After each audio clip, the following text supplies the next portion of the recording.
Mike Baird has made a personal and passionate plea to Sydney-siders to support a hike to the GST.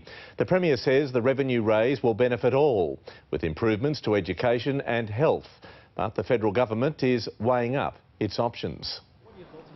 On the eve of the parliamentary year, politicians touch down in the capital as the GST debate takes off. I've come in here today to Canberra ready for a big political fight with Malcolm Turnbull. The Prime Minister's unlikely to be ducking for cover. A new opinion poll found 37% of voters would support increasing the GST from 10 to 15%, provided there's compensation for low-income earners and tax cuts for all.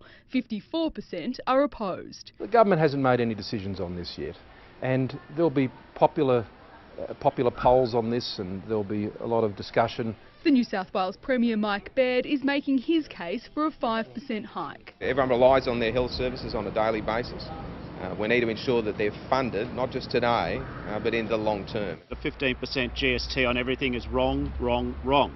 Not everyone in his party agrees. South Australia's Labor Premier Weatherill backs a 15% GST with conditions, leaving some senior members of federal Labor outraged and daring Mr Weatherill to test his idea with the people. Weatherill went to the last election in South Australia campaigning against a GST. He said he would never support an increase in the GST. I welcome a robust debate. I'm not going to complain about people throwing their elbows around. The federal government says voters will see its proposed changes to taxation before the election.